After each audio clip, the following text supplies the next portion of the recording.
I can't do this interview without having you talk about Jimmy Donaldson, who you bring up at the beginning of the book. And for those who might know him by his YouTuber name, MrBeast, why did you decide to bring him up in the book? Because I think it's a great example of really understanding this future self concept.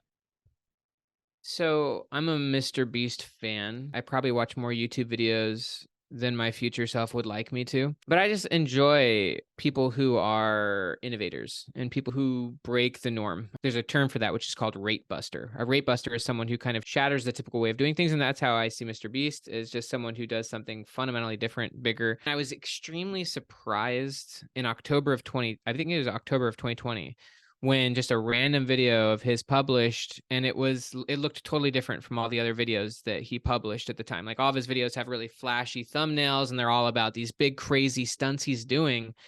And all of a sudden I see this video with this old picture of a younger version of him, and it says, "Hi, me in 5 years." And I was like, this is different. And then I click the video, and it's an old video, and he's like, "Hey, it's 2015. I'm putting this video to go live." And it's just him talking to the camera, like the much younger, 5 year younger version of himself.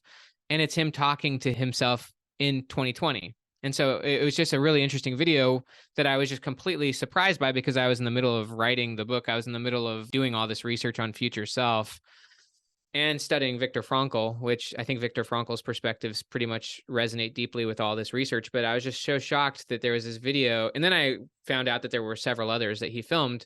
But essentially back in 2015, when Jimmy Donaldson, aka Mr. Beast, was first starting out as a YouTuber. So this was just 7 years ago, but at the time it was only 5 years ago, because this is back in 2020, that he filmed several videos of himself talking to his future self. And I just happened to find the 5 year version where he was talking to his future self in 2020 and just saying where he wanted himself to be. And he was being very candid, very honest, very vulnerable, and very public about where he thought his future self would be. And he was having the conversation basically with his future self, but on camera. And then he set the video to go live 5 years into the future. And so I just thought, wow. And I went back and I went to his other ones that same night. So I think it was somewhere in October of 2015, he filmed like 3 or 4 videos. One was just a short 2 minute clip talking to his future self 6 months in advance.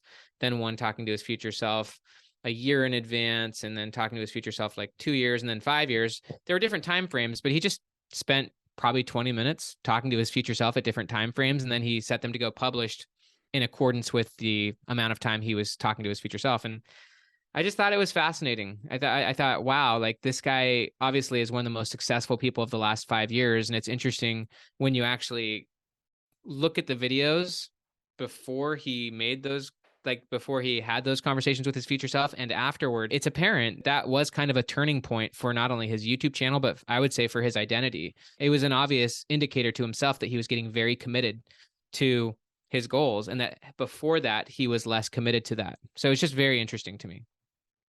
Well, I think it's pretty intriguing that here you have a high schooler at the time who was supposed to be studying, I think, for their final exam, and instead they're recording these YouTube videos. And in each case, he completely Obliterated, exceeded, right?